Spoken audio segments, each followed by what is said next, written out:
Salam Bapak Ibu, Saudara-saudari yang terkasih di dalam Tuhan. Pada siang hari ini kita akan bersama-sama merenungkan tokoh Raja Israel dari Israel Utara, yaitu Raja Yerobeam. Bagaimana ia memberikan rasa takut yang tidak semestinya. Oleh sebab itu tema hari ini kita akan memberikan tema takut kehilangan tahta, bukan takut akan Allah. Mari kita baca bersama di dalam kitab 1 Raja-Raja 12 ayat 26 sampai 33. Demikian firman Tuhan. Maka berkatalah Yerobeam dalam hatinya, kini mungkin kerajaan itu kembali kepada keluarga Daud. Jika bangsa itu pergi mempersembahkan kurban sembelihan di rumah Tuhan di Yerusalem, maka tentulah hati bangsa ini akan berbalik kepada Tuhan mereka, yaitu Rehabeam, Raja Yehuda. Kemudian mereka akan membunuh aku dan akan kembali kepada Rehabeam, Raja Yehuda. Sesudah menimbang-nimbang, maka raja membuat 2 anak lembu jantan dari emas, dan ia berkata kepada mereka, sudah cukup lamanya kamu pergi ke Yerusalem. Hai Israel, lihatlah sekarang Allah-Allahmu yang telah menuntun engkau keluar dari tanah Mesir. Lalu ia menaruh lembu yang satu di Betel dan yang lain ditempatkannya di Dan. Ayat 30. Maka hal itu menyebabkan orang berdosa, sebab rakyat pergi ke Betel menyembah patung yang satu, dan ke Dan menyembah patung yang lain. Ia membuat juga kuil-kuil di atas bukit-bukit pengorbanan dan mengangkat imam-imam dari kalangan rakyat yang bukan dari Bani Lewi. Kemudian Yerobeam menentukan suatu hari raya pada hari yang ke-15 bulan ke-8, sama seperti hari raya yang di Yehuda. Dan ia sendiri naik tangga mezbah itu, begitulah dibuatnya di Betel, yakni ia mempersembahkan kurban kepada anak-anak lembu yang telah dibuatnya itu. Dan ia menugaskan di Betel imam-imam bukit pengorbanan yang telah diangkatnya. Ia naik tangga mezbah yang dibuatnya di Betel itu pada hari yang ke-15 dalam bulan yang ke-8, dalam bulan yang telah direncanakannya dalam hatinya sendiri. Ia menentukan suatu hari raya bagi orang Israel, dan ia naik tangga mezbah itu untuk membakar kurban. Demikian firman Tuhan. Baik Bapak Ibu, Saudara-saudari yang terkasih di dalam Tuhan, banyak dari kita ingin masa depan yang stabil, pekerjaan tetap, rumah nyaman, pasangan hidup yang ideal. Yang perempuan menginginkan laki-laki yang tampan, mapan, dan bisa memberikan nyaman senantiasa. Begitu juga sebaliknya. Tapi seringkali di tengah perjuangan itu kita tanpa sadar lebih takut kehilangan posisi daripada kehilangan hadirat Allah.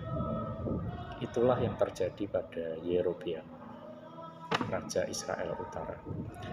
Orang yang dipilih Tuhan sendiri, tapi jatuh.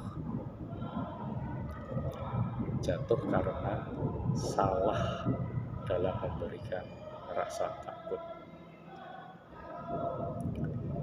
Kita coba akan membedah satu-satu. Di dalam ayat 26, Yerobeam berkata dalam hatinya, sekarang mungkin kerajaan itu kembali kepada keluarga Daud. Dari sini kita melihat bahwa Yerobeam mulai takut kehilangan kekuasaan. Ia berpikir, kalau rakyatku ke Yerusalem untuk beribadah, mereka bisa balik ke Rehabeam, musuhnya. Lalu ia membuat 2 anak lembu emas, berkata, "Inilah Allahmu, hai Israel," dan seterusnya, dan seterusnya. Ayat 28. Dengan kata lain, daripada Raja Yerobeam kehilangan pengikut, lebih baik dia mengubah cara beribadah.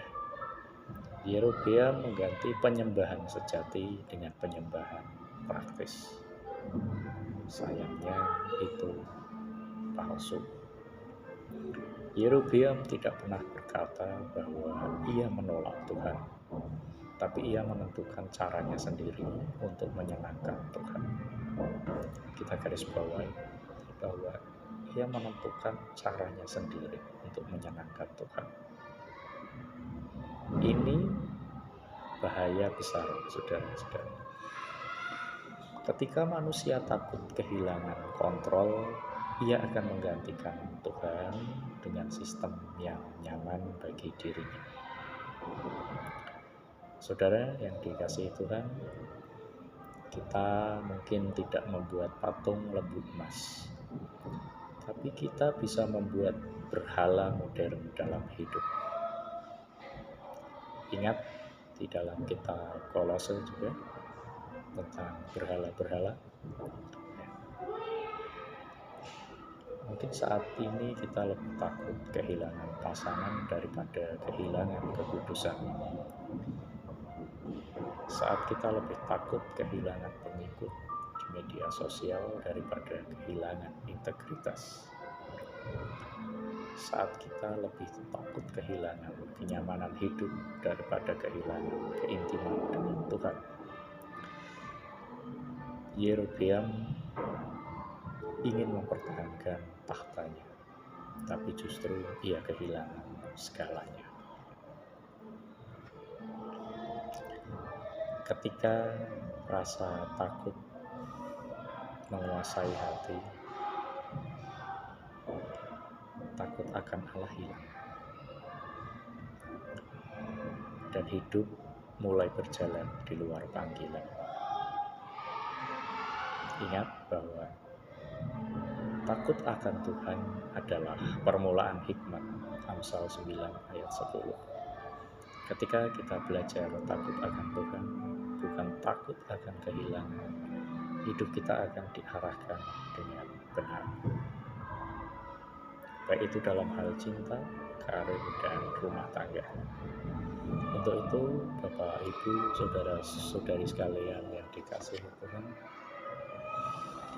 ketika nanti, khususnya untuk teman-teman pemuda akan membina rumah tangga, ingat ini. Jangan bangun rumah tangga di atas rasa takut kehilangan pasangan, tapi bangunlah dengan rasa takut akan Allah. Karena rumah yang dibangun di atas takut akan Tuhan tidak akan digoncangkan oleh dunia. Mari kita berdoa. Tuhan, ajar kami untuk takut akan Engkau lebih dari apa, agar kami tidak kehilangan arah, tidak kehilangan panggilan-panggilan yang Kau sediakan untuk kami semua, yang sudah Engkau siapkan. Tuhan Yesus, terima kasih. Dalam nama-Mu kami sudah berdoa. Amin.